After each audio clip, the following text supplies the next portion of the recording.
दोस्तों मैं नील जोधपुर से आज आपको कहानी सुनाऊंगा। भूथा घर का रहस्य रहस्य रहस्य। इंग्लैंड के इस घर में 1970 के बाद और 80 के पहले जो एक के बाद एक कई भूत दिखाई दिए। उनकी बाकायदा अमेरिका के एक अंतर्राष्ट्रीय नौ वैज्ञानिक अनुसंधान फाउंडेशन ने खोजबीन भी कराएगी, लेकिन आज तक उन घटनाओं के कारणों का पता नहीं चल सका है। अमेरिकी इतिहास की ये भूत प्रेत की घटनाएं सबसे लगभग ताज़ी घटनाएं। परिवार का नाम यहाँ सही नहीं दिया जा रहा ताकि लोग बाद में उन्हें परेशानी में ना पड़े, लेकिन मनोवैज्ञानिक अनुसंधान फाउंडेशन के खोजकर्ताओं ने उस परिवार का नाम बेरिनी रखा। बेरिनी परिवार के साथ असामान्य घटनाओं का वास्ता तब पड़ने लगा जब फादर जो बेरिनी अपने परिवार को न्यू इंग्लैंड टाउन स्थित अपने पूर्वजों के मकान में लेकर गए। उस परिवार के पास यह घर कई वर्षों से था। बेरिनी के पिता यही बड़े हुए थे और उनके परिवार के कई सदस्यों का निधन भी इसी मकान में हुआ था। जो बेरिनी अपनी पत्नी रोज अपने दो बच्चों के साथ इस घर में आए तो सब कुछ ठीक ठाक था। मई 89 की एक रात रोज ने एक रहस्य में आवाज़ सुनी।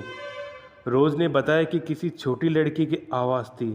वह कह रही थी, माँ माँ मैं सेरेना हूँ। इस समय कोई नहीं जानता था कि सेरेना कौन है या उस आवाज़ का क्या मतलब है। बाद में उस परिवार के अतीत की खोजबीन से जो बेरिनी को पता लगा कि उसके पिता की एक बहन थी जिसका नाम सेरेना था और 50 वर्ष पहले जब वह 5 वर्ष की थी तो मर गई थी। लेकिन सेरेना की जो आवाज़ आ रही थी उसमें वह क्या कहना चाहती थी यह कोई नहीं समझ पाया। अलबत्ता परिवार के लोगों ने ये समझा कि सेरेना की आवाज़ में दिया गया संदेश शायद आने वाले किसी खतरे का संदेश है। जब पहली बार सेरेना की आवाज़ रोज ने सुनी तो उसके ठीक दूसरे दिन टेजी को टॉन्सिल निकलवाने के लिए अस्पताल ले जाया गया। ऑपरेशन के दौरान कुछ गड़बड़ हो गई। डेजी को दिल का दौरा पड़ा और उसके मरने जैसी हालत हो गई। सेरेना की आवाज़ बाद में भी कई बार सुनाई देती रही। एक बार जून माह में रात को जब सेरेना की आवाज़ सुनाई दी तो दूसरे दिन जो कि दादी उसे दिल का दौरा पड़ा। फिर नवंबर में सेरेना की आवाज़ सुनाई देने के दूसरे दिन तो दादी की मृत्यु ही हो गई। चौथी बार सेरेना की आवाज़ जब सुनाई दी तो उसी रात जो कि नींद को अपनी रोज़ की घुटन भरी आवाज़ों से खुल गई।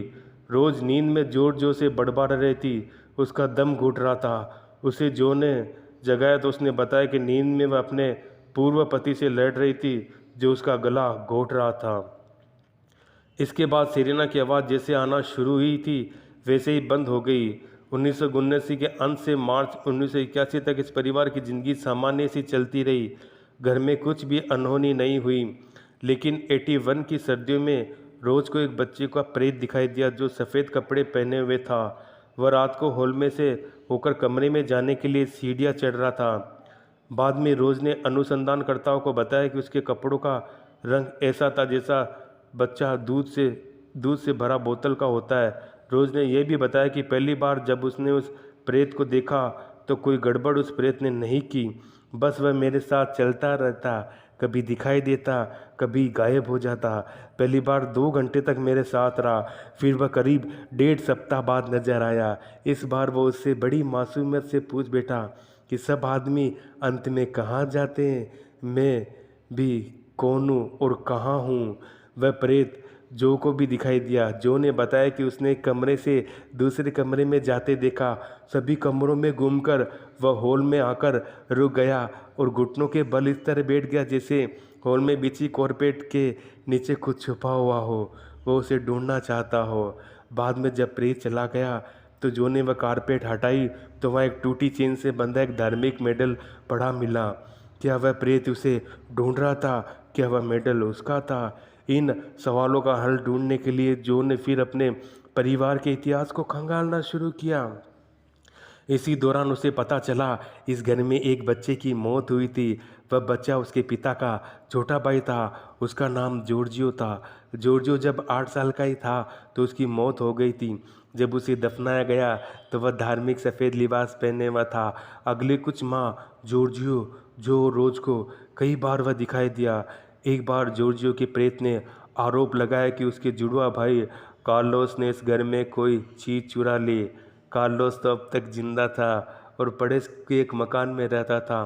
कार्लोस भी नहीं बता सका कि जॉर्जियो ऐसी किस चीज़ के बारे में कह रहा था। उसे खुद नहीं मालूम था कि वह कौन सी चीज़ उस मकान से लेकर आया है। जॉर्जियो के प्रेत ने शायद जो को अपना बड़ा भाई समझा और इसी कारण उसने जो को कहा कि मेरा बड़ा भाई मेरी मदद कर सकता है। जो ने भी यही समझा। उसने जॉर्जियो के प्रेत को कहा कि मैं तुम्हारा भाई नहीं बल्कि भाई का बेटा हूँ। इसके बाद जॉर्जियो का प्रेत उस रात गायब तो हो गया, लेकिन उस रात को जो और रोज के बेडरूम का टेलीफोन टेबल से नीचे गिरा हुआ मिला। शायद जॉर्जियो के प्रेत ने सब गुस्सा जाहिर करने के लिए किया। उसके बाद तो दर्जनों बार जो रोज के बेडरूम में उसकी नाइट टेबल से टेलीफोन नीचे फेंका हुआ मिलता। इसके बाद फ़ोन पर जॉर्जियो का संदेश सुनाई देता कि वह अपने माता पिता को बुलाना चाहता है। उस छोटे से बच्चे की आत्मा संभवतः आना चाहती है। हर बार जब जो फ़ोन पर जॉर्जियो का नाम पुकारता तो फ़ोन लाइन डेड हो जाती। बेरोनी बहुत घबरा गए थे। उन्होंने स्थानीय पुजारी से सलाह मशविरा किया। उन्होंने सलाह दी कि अगली बार जब आत्मा आए तो आप उसकी तरफ ध्यान न दें, उसे अनदेखा कर दे। लेकिन उसकी सलाह अच्छी नहीं रही। अगली बार वह सफ़ेद ड्रेस में रोज के सामने प्रकट हुआ तो रोज वही किया उसे सलाह दी गई थी। उसने उसकी तरफ बिल्कुल ध्यान नहीं दिया। अचानक उसने देखा कि एक बंद दरवाज़ा झटके से खुलने लगा। ऐसा कई बार हुआ। उसके बाद से कई किसी के घर में दौड़ने की आवाज़ आती पर कोई दिखाई नहीं देता। कभी जब रोज अपने हाथों में बक्सा उठाती तो वह अचानक नीचे गिर जाता। इन घटनाओं से घबरा कर बेरोनी दंपति चर्च गए। वहाँ के पुजारी ने अपने घर लेकर आए। उन दोनों ने बैठकर प्रार्थना की और आशीर्वाद दिया।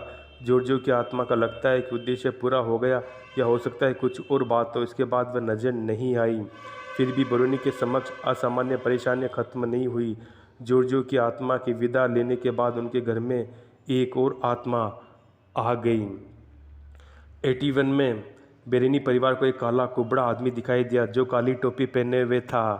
पूरी गर्मी के दौरान वह घर में लगातार दिखाई देने लगा। बेरेनी ने बताया कि उसके पाँव लंबे थे और उसकी आवाज़ भारी थी। बेरेनी ने उन्हें प्रयास किया कि वह आत्मा उसे अपने घर बारे में बताए, लेकिन वह हर बार यही कहता कि वह भगवान का मंत्री है। वह काला शख्स अपनी हरकतों से कभी भी सर्वक से आया हुआ नहीं लगा। अपनी उपस्थिति का लगातार एहसास कराता रहा। जब रोज़ प्रार्थना कर रही होती तो वह उलूल जुलूल हरकतें करता, ध्यान बंद करने की कोशिश करता। जो रोज़ उसके 15 वर्षीय लड़के जॉन ने बताया। कई बार वो उन पर चीज़ फेंक देता। बेडरूम का टेलीफोन तो कई बार नीचे गिरा मिलता। बिस्तर के पास लगा लैंप कभी गिरा हुआ, कभी रोज के माथे पर चोट करता और फेंक जाता। कई कमरों के फर्नीचर दर बदर हुआ मिलता।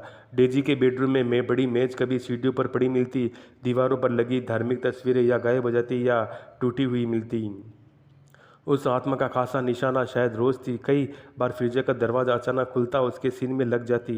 रात की भोजन के समय अचानक कोई उसका हाथ मोड़ देता, कोई उसे एक तरफ धक्का दे देता। गिरते गिरते बचती। कई बार जॉन ने भी जांचने का प्रयास किया। उसने देखा कि रोज को अचानक किसी ने बिस्तर से उठा लिया है, हवा में लहराते हुए जमीन पर गिरा दिया।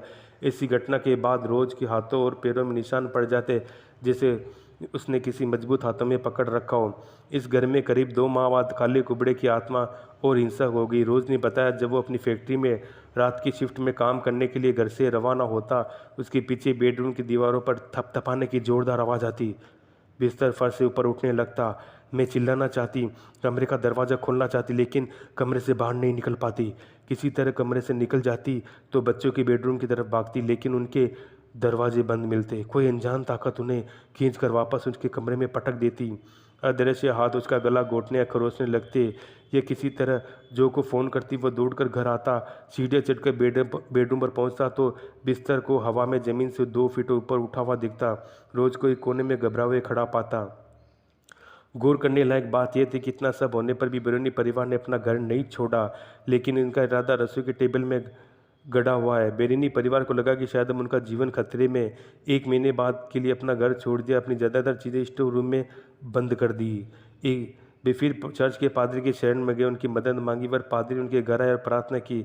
इसके बाद बेरेनी परिवार अपने घर लौटा। उस काले कुबड़े की आत्मा शायद चली गई थी, क्योंकि उसके बाद वैसी कोई घटना नहीं हुई। सही महीने में भूत प्रेत की घटनाएं तब रुकी जब बेरोनी ने उत्तर कैरोलिना प्रांत स्थित धर्म बने साइकिल रिसर्च फाउंडेशन के सारे मामले की जांच कराई। ये संगठन अब अमेरिकन इंस्टीट्यूट ऑफ पैरासाइकोलॉजी के नाम से फ्लोरिडा प्रांत में गेंसविले नामक स्थान पर अब काम कर रहा है। दोस्तों आज के लिए इतना ही।